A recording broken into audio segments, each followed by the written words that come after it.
सर्दियों के ढेर सारे रंग बिरंगे जो फूल आते हैं उनके बीच में हम मैरीगोल्ड या गेंदे के पौधे को कैसे मिस कर सकते हैं, क्योंकि ये पौधा तो हमेशा ही हमारे गार्डन की शोभा बढ़ाता है। इसके फूल पूजा पाठ में भी इस्तेमाल होते हैं और ये देखने में भी बहुत खूबसूरत होते हैं। ढेर सारे रंगों में आने वाले मैरीगोल्ड या गेंदे में हम ज़्यादा फूल कैसे पाएंगे, इस पे ही बात करने वाले हैं। इसमें कुछ जो है नॉर्मल कंपोस्ट होते हैं जिनका इस्तेमाल हम करते हैं।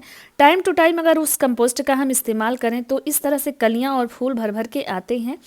तो आज इसके कंपोस्टिंग पे बात करेंगे कि इसमें हम कौन सा कंपोस्ट इस्तेमाल करेंगे।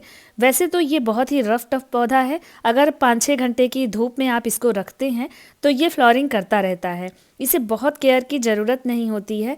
बचपन से इस फूल को हम देखते आ रहे हैं, जो कि सर्दियों में इस तरह से लगभग सबके घरों में खिले ही रहते हैं। जब यह पौधा ज़मीन में लगा होता है तो इसमें फूलों की भरमार होती है, लेकिन जब हम पॉट में लगाते हैं तो किन्हीं वजहों से या तो सॉइल मिक्स हम अच्छा नहीं बना पाते हैं, या फिर इसको धूप में शिफ्ट नहीं करते हैं, या और भी कोई रीज़न हो सकता है जिसकी वजह से पौधे में अच्छी फ्लावरिंग नहीं होती है। तो अगर आप भी परेशान हैं कि आपके मैरीगोल्ड या गेंदे में फ्लावरिंग अच्छी नहीं हो रही है, तो कुछ छोटे छोटे टिप्स बताऊंगी जिससे आपके भी मैरीगोल्ड या गेंदे में अच्छी फ्लावरिंग होने लगेगी। तो हेलो दोस्तों, कैसे हैं आप सभी? उम्मीद करती हूँ आप सभी बहुत ही अच्छे होंगे और गार्डनिंग करके बहुत ही खुश होंगे आप सब। अगर मेरा वीडियो जरा भी अच्छा लगता है तो वीडियो को लाइक जरूर कर दीजिएगा। चैनल पे नए आए हैं तो चैनल को सब्सक्राइब करिएगा। गार्डनिंग से रिलेटेड टिप्स और ट्रिक्स लेकर के मैं आती रहती हूँ। अपने पौधों से जुड़ी कोई भी जानकारी हो तो आप कमेंट कर सकते हैं, मैं उसका रिप्लाई करूँगी या उस पर वीडियो भी बना दूँगी। दोस्तों में शेयर जरूर करिएगा जिनको गार्डनिंग पसंद है, ताकि वो भी इस तरह के टिप्स और ट्रिक्स का लाभ उठा पाएँ। तो आज मैरीगोल्ड पे मैं कौन से कंपोस्ट डालती हूँ जिससे इनमें अच्छी फ्लावरिंग होती है, चलिए इनके बारे में बात करते हैं। तो यहाँ पे कई सारी वैरायटी होती है मैरीगोल्ड की। सबके नाम तो मैं नहीं बता सकती क्योंकि मुझे भी नहीं आता। 50 से ज़्यादा वैरायटीज़ आती हैं मैरीगोल्ड में। कुछ यहाँ पे वैरायटीज़ हैं जो मैंने भी लगा रखे हैं 4-5 तरह के, जिसमें से ये वाली जो वैरायटी आप देख रहे हैं ये देसी वाली होती हैं। गांव वगैरह में अगर आप जाते होंगे या ज़मीन में लगे हुए अक्सर आप इसको देखते हैं, या किसी पार्क में या किसी स्कूल कॉलेज में भी जाते हैं तो ये वाली वैरायटी ज़्यादा मिलती है। इसमें भी फूल बहुत बड़े बड़े होते हैं, लेकिन पौधे की साइज़ भी बहुत बड़ी होती है। ये देसी वैरायटी होती है और इसमें भी भर भर के फूल आते हैं जब ये ज़मीन में लगे होते हैं। तो देखिए मेरे भी सारे पौधे में कलियां लगी हुई हैं क्योंकि मैंने बीच में इसमें कंपोस्टिंग की है। कौन सा कंपोस्ट मैं इस्तेमाल करती हूँ मैरीगोल्ड के लिए, बहुत ज़्यादा कंपोस्टिंग की इसको ज़रूरत नहीं होती है। इसके अलावा कुछ हाइब्रिड वेराइटीज़ होती हैं। इसके अलावा हजारी गेंदा आता है, छोटा पौधा ज़्यादा फूल, और इस तरह के पौधे आते रहते हैं। तो यहाँ पे देखिए बहुत सारे फूल तोड़ लिए जाते हैं। ये सारे पॉट में लगे हुए फूल हैं जो मैं अभी आपको दिखा रही हूँ।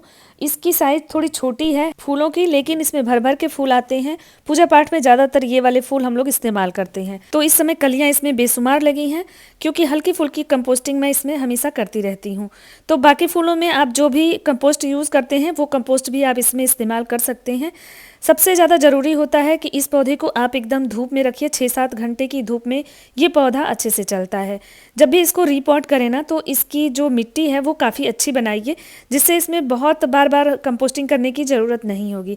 देखिए ये एक वैरायटी है जो कि अभी हल्की येलो दिख रही है, लेकिन ये जैसे जैसे फ्लावर्स की साइज़ बढ़ती है ना ये सफ़ेद हो जाती है। ये है हजारी गेंदा। ये थोड़ी बड़ी साइज़ का पौधा है, लेकिन इसमें छोटा पौधा भी आता है। इसमें और सारी वेराइटीज़ भी आती हैं और ये भी भर भर के फूल देते हैं। इसके फूल बहुत ही सुंदर लगते हैं। अगर आप इसकी हाइब्रिड वैरायटी लगाते हैं तो ये भी बहुत ही बढ़िया जो है फ्लावरिंग करते हैं और फूल इसके बहुत बड़े बड़े होते हैं।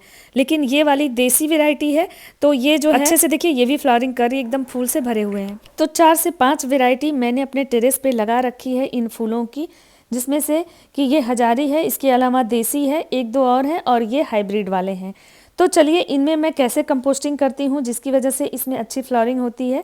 इसको मैंने टेरेस पे रखा हुआ है जहाँ पूरे दिन की धूप आती है। तो सभी फूलों के साथ सर्दियों वाले इनको भी मैंने रखा हुआ है। सब पॉट में लगे हुए हैं ज़्यादातर पौधे। कुछ देसी वैरायटी है जिनको मैंने अपने क्यारियों में लगा रखा है। तो यहाँ पे देखिए कंपोस्टिंग करना है तो सबसे पहले पौधे की अच्छे से गुड़ाई करिए। मिट्टी जो है वेल्डेन बनाइए। गोबर की खाद, थोड़ा सैंड और थोड़ी जो है मिट्टी मिला करके इस तरह से सॉइल मिक्स बनाइए, जिससे कि मिट्टी से पानी निकल जाए, इसमें पानी रुके नहीं। तो एकदम भुरभुरी मिट्टी बनानी होती है पौधे के लिए, जिससे उसकी जड़ों को सांस लेने का भी मौका मिले और अच्छे से उनकी ग्रोथ भी होती रहे। तो यहाँ पे मैंने गुड़ाई कर दी है। गुड़ाई करके ऊपर की थोड़ी सी मिट्टी निकाल दूंगी और साथ ही मैं इसमें 15 दिन में एक बार ये काम कर देती हूँ। थोड़ा सा मतलब एक एक मुट्ठी के लगभग कंपोस्ट डाल देती हूँ। तो कंपोस्ट में मैं जो कंपोस्ट यूज़ करती हूँ वो एक मुट्ठी के लगभग वर्मी कंपोस्ट और साथ में 2 चम्मच नीम खली का। छोटे से पॉट के लिए इतना ही ज़रूरी है। 8 से 10 इंच के पॉट में, अगर 12 इंच का पॉट है, 14 इंच का पॉट है तो थोड़ी सी मात्रा आप बढ़ा सकते हैं। बस इन दोनों चीज़ों को मिला करके और इस तरह से पॉट में डाल दीजिए। ऊपर की मिट्टी मैंने निकाल ली है। ध्यान रखिएगा कि जब मिट्टी सूखी रहे तभी आप कंपोस्टिंग करिए। कंपोस्टिंग करने का यही नियम होता है। और इसके बाद जो सॉइल मिक्स निकाला है उसको ऊपर से कवर कर दीजिए। तो इस तरह से ये छोटा सा कंपोस्ट जो है बहुत पौधे की अच्छी ग्रोथ भी कराता है और इसमें कलियां भी लगती हैं। साथ ही इसके एक लिक्विड कंपोस्ट 5 से 7 दिनों में मैं इसमें इस्तेमाल करती हूँ और अपने सारे ही पौधों में इस्तेमाल करती हूँ, जो कि बिल्कुल ही ऑर्गेनिक है। और आपके पास कोई कंपोस्ट नहीं है तो आप अपने घर से निकलने वाले कचरे से एक कंपोस्ट बना सकते हैं, जिसका इस्तेमाल आप इन पौधों में करेंगे तो भर भर के फूल आएंगे। जी हाँ, मैं बात कर रही हूँ प्याज के छिलकों से बने हुए कंपोस्ट की। आपके घरों में रोज सब्जियों में निकलने वाला प्याज का जो छिलका होता है उसमें प्रचुर मात्रा में कैल्शियम, मैग्नीशियम और पोटेशियम पाया जाता है, जो फूलों वाले पौधों में फूल खिलाने के लिए बहुत ही बढ़िया कंपोस्ट है। इससे कलियां ज़्यादा बनती हैं, फूलों की साइज भी बड़ी होती है और फूलों का कलर भी बहुत सुंदर आता है। तो इस कंपोस्ट का आप इस्तेमाल कर सकते हैं। इस कंपोस्ट को कैसे बनाना है चलिए देख लीजिए। तो सभी पौधों में मैंने वर्मी कंपोस्ट और नीम खली मिला दी है इस तरह से, और इसके बाद पानी दे देना है पौधों में। इसके बाद जब अगली बार पानी सूख जाए, गमलों में मिट्टी अच्छे से सूख जाए, तब हमें प्याज से बने हुए लिक्विड कंपोस्ट का इस्तेमाल करना है। तो 5 से 7 दिनों के बाद आपके गमलों के पानी सूख जाएंगे। इस तरह से प्याज से जो छिलके निकलते हैं उन छिलकों को पानी में भिगो करके आपको रखना है।